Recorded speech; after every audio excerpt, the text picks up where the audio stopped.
Bismillah. Assalamualaikum warahmatullahi wabarakatuh. Bismillahirrahmanirrahim. Alhamdulillahirabbil alamin. Wa bihi nasta'inu ala umurid dunya waddin. Allahumma sholli wa sallim wa barik ala habibina wa syafi'ina Sayyidina wa maulana Muhammadin wa ala alihi wa ashabihi wa man tabi'ahum bi ihsanin ila yaumiddin. Bismillah. Mari kita lanjutkan ngaji kita. Masih ada di sesi musibah. Bagian terakhir kita membahas tentang penderitaan. Oke, mari kita awali. Pertama-tama, yuk ditata niatnya dulu ya. Niatnya semata-mata hanya mencari ilmu, menambah wawasan, meluaskan pengetahuan. Semuanya lillahi ta'ala. Hanya menjalankan keinginan perintah dari Allah dan juga anjuran dari Kanjeng Nabi untuk kita senantiasa menambah ilmu.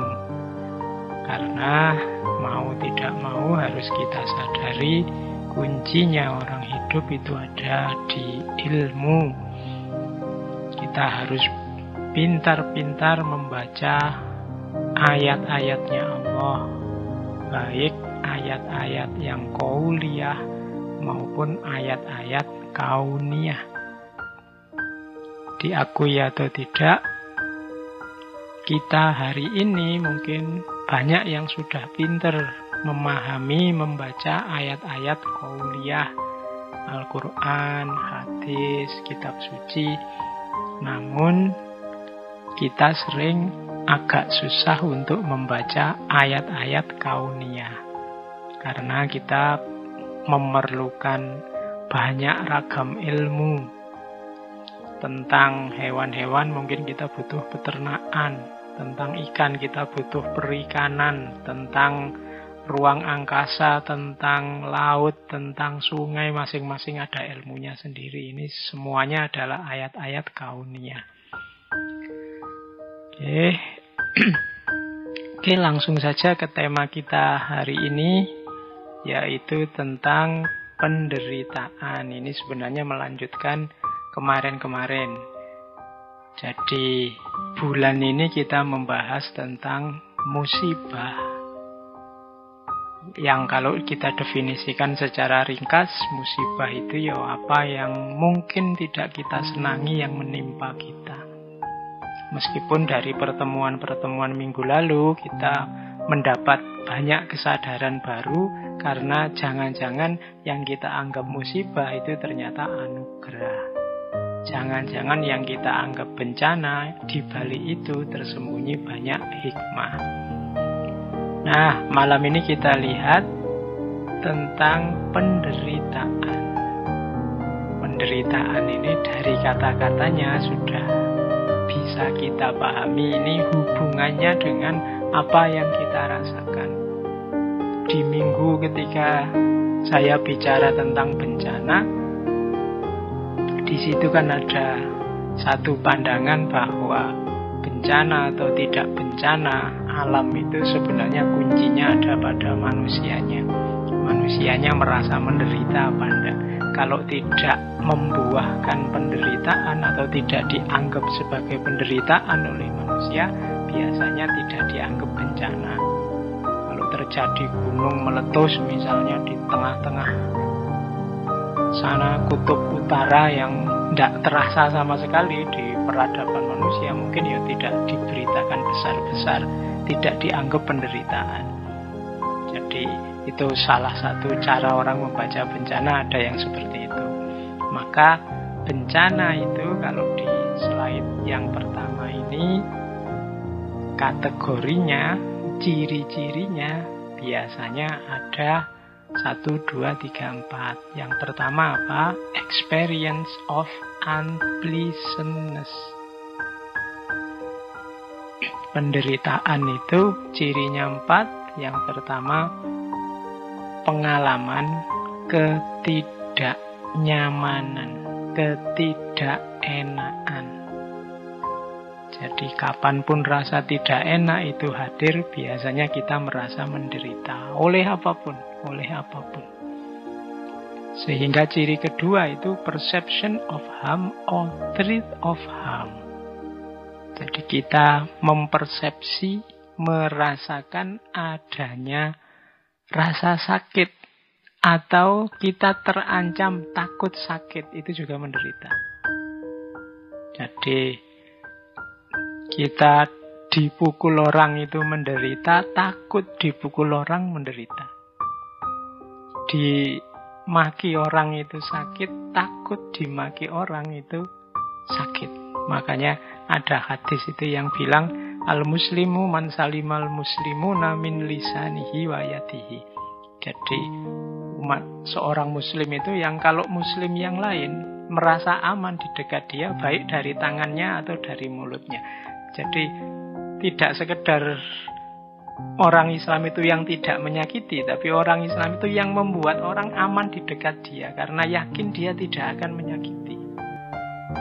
Jadi kalau kita dekat-dekat seorang muslim yang sejati, kita merasa nyaman bahwa pasti dia tidak akan menyakiti kita, baik lewat tangan kita atau melalui mulutnya.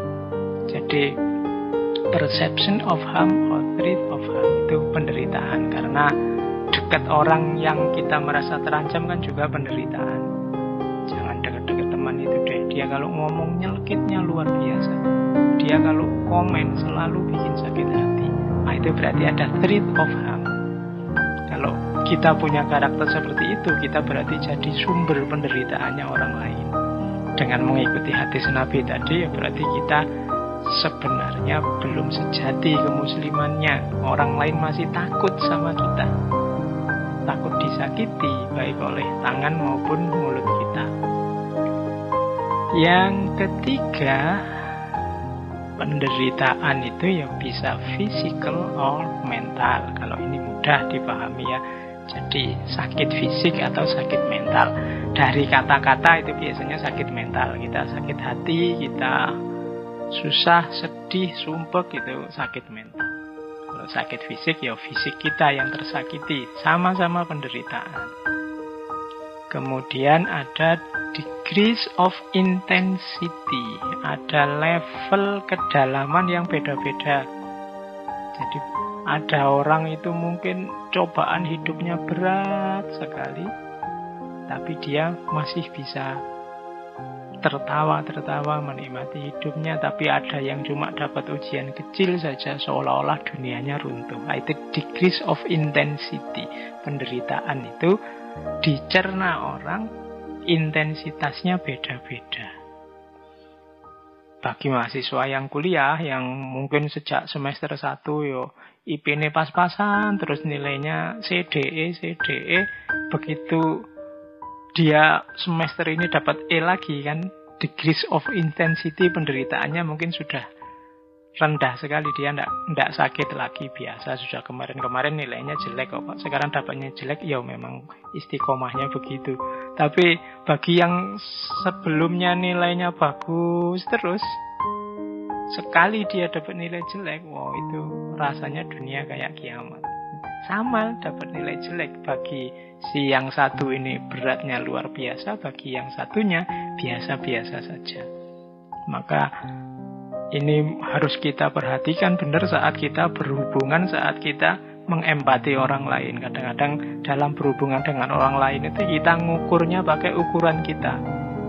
Alah, kalau cuma ngomong gini aja kan biasa aja. Lu jangan lupa, mungkin kalau versi orang yang sedang kita hadapi itu menyakitkannya luar biasa. Meskipun menurutmu, ini kan cuma guyon saja, dan seterusnya yang semacam itu. Jadi itu degrees of intensity. Setiap orang menanggapi apa yang menimpanya secara berbeda-beda, termasuk penderitaan ini. Tidak selalu ukuran kita cocok dengan ukuran orang lain. Kita merasa ini sudah berat, luar biasa, dan kita menganggap orang lain pasti juga seberat kita. Ya tidak mesti.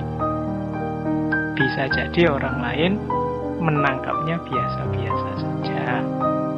Oke, jadi itu pemahaman awal kita tentang penderitaan.